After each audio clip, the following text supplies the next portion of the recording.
Garibandım derdimi diyemedim demedim. Yürektir bu sevdumdan geçmedim. Haberim var bana pusu tutmuşlar yüksek dağdan.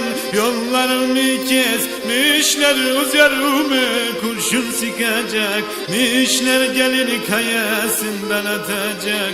Mişler kardeşleri İstanbul'dan gelmiş. Haberim var bana pusu tutmuşlar yüksek dağdan. Yollarımı kesmişler üzerine kurşun sıkacak. Mişler kardeşleri İstanbul'dan gelmiş.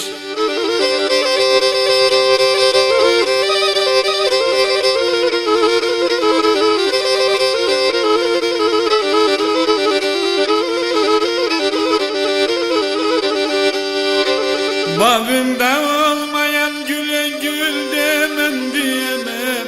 Benim olmayan yarı ben sevemem.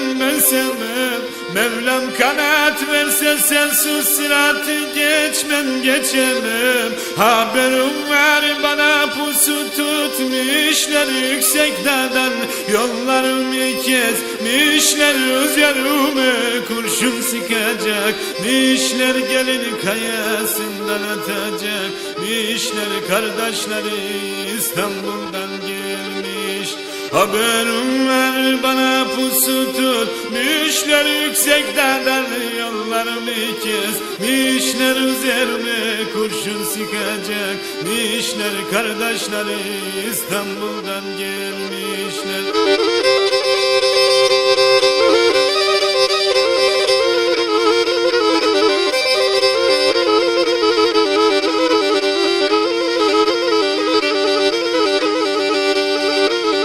Haber göndermişler korku dolmuşum.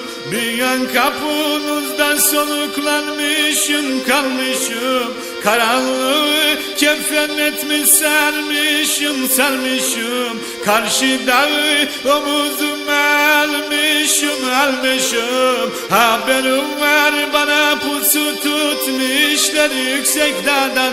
Yollarımı kesmişler üzerime kurşun sıkacak. Mişler gelin kayasından atacak. Mişler kardeşleri İstanbul'dan gelmiş. Haberim var bana pusu tutmuşlar yüksek dağdan.